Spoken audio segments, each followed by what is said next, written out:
کیونکہ مجھے معلوم ہے کہ یہاں پہ اہل سنت بھائی بھی آ رہے ہیں اور میں ان کو بات پیش کر رہا ہوں اور لمحہ فکریہ دے رہا ہوں. کچھ برادران نے کہا کہ ہم آپ کے مدارس سے شیعہ ہو چکے ہیں. بہرحال میں پیش کر رہا ہوں, لمحہ فکریہ ہے. اگر میں غلط کہوں تو آپ مجھ سے دلیل مانگ لیجئے, میں ثابت کرنے کے لیے تیار ہوں. جو بات کہوں گا ذمہ داری سے کہوں گا.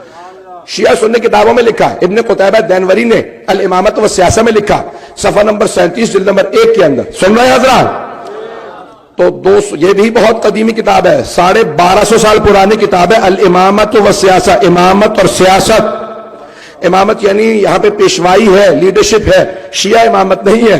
تو الامامت والسیاسہ ابن قتیبہ دینوری نے اپنی کتاب میں لکھا کہ سیدہ جب ایک مرتبہ ناراض ہو گئی تو بعد میں سارے مدینے میں بات پھیل گئی, سیدہ ناراض ہے, سیدہ ناراض ہے. ایک مرتبہ سارے مدینے میں جب بات پھیل گئی تو جن سے ناراض تھی انہیں بھی پتا چل گیا کہ ہر مدینے کے آدمی کو پتا چل گیا کہ سیدہ ہم سے ناراض ہے.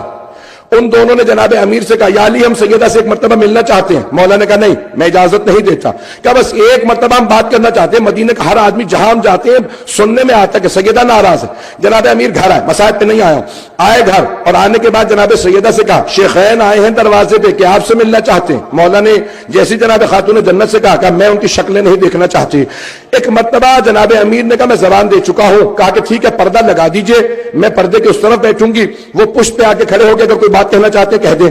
دروازے پہ کھڑے ہو کے ان میں سے ایک نے آواز دے کے کہا السلام علیکم یا ابنۃ رسول اللہ, اے اللہ کے رسول کی بیٹی آپ پہ سلام ہو.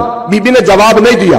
مسلمان کہتے ہیں بی بی نے جواب نہیں دیا. بھئی سلام کرنا مستحب ہے, سنت نبی ہے, جواب دینا واجب ہے. اگر مسلمان سلام کرے تو جواب دینا واجب. تمام مسلمانوں سے کہو, سروں پہ قرآن رکھ کے کہہ سکتے ہو تو کہو, یا سیدہ مسئلہ نہیں جانتی تھی یا آنے والے کو مسلمان نہیں مانتی تھی.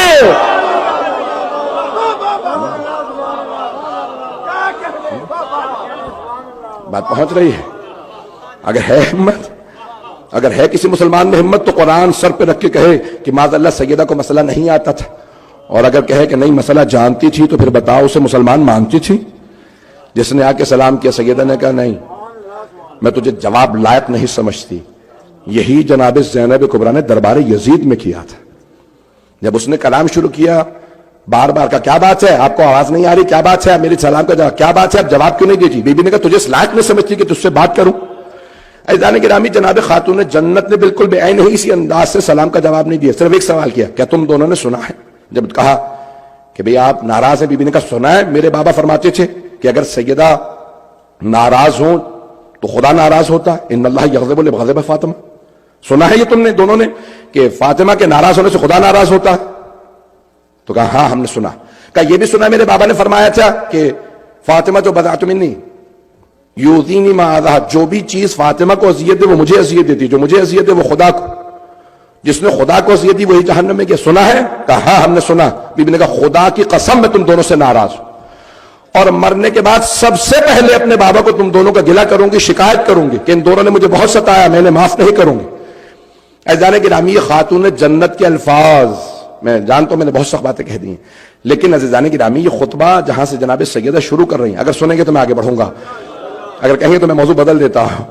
دل آزادی تو نہیں ہو رہی, کوئی پریشان تو نہیں ہو رہا؟ اگر کہیں گے تو میں آگے بڑھوں, اگر چاہتے ہیں میں آگے بڑھوں تو باواز بلند صلوات.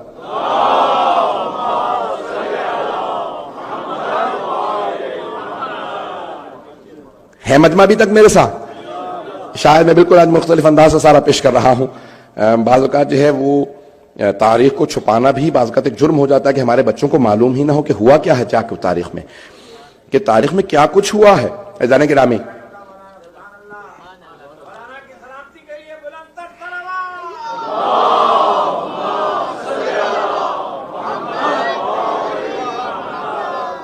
چلتے رہیں گے.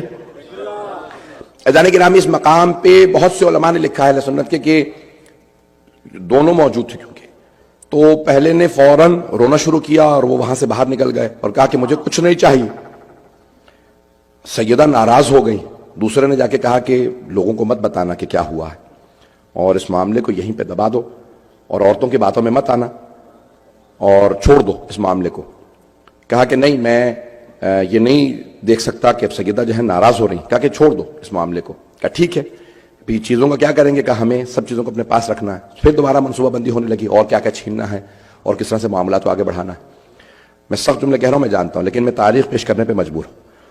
یہاں تک کہ وہی جو روتے ہوئے نکل گیا، ایک مرتبہ موت کے وقت مروج الذہب میں ہے، بڑے بڑے علماء نے لکھا کہ بار بار جب بیمار تھا تو بے ہوش ہوتا، ہوش میں آتا تو ایک ہی بات دہراتا، اے کاش میں نے 3 کام نہ کیے ہوتے.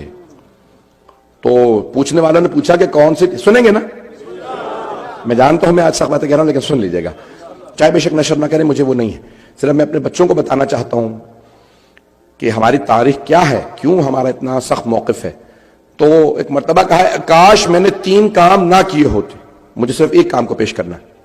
پوچھا کون سے 3 کام، کیوں رو رہے ہیں اس وقت؟ کہا میں جب بھی آنکھیں بند کرتا ہوں میرے سامنے جہنم آ جاتی ہے اور میں دیکھتا ہوں کہ فرشتے ہیں وہ کہتے ہیں کہ جہنم تیرے انتظار میں ہے، تو نے اس پہ ظلم کیا جس کا ظلم خدا برداشت نہیں کرتا. کہا کاش میں نے 3 کام نہ کیے ہوتے. کہا کون سے 3 کام؟ کہا کاش میں فاطمہ کے دروازے پہ آگ نہ لے جاتا، میں در سیدہ پہ آگ لے کے نہ گیا ہوتا. اے کاش میں نے دروازے کو آگ نہ لگائی ہوتی، یہ آگ میرے لیے جہنم کی آگ کا سبب بن گئی ہے. کیوں؟ اب نظر آ رہا ہے سب کچھ. کئی ایسے گناہ ہوتے ہیں جس کے بعد توبہ کے دروازے بند ہو جاتے ہیں.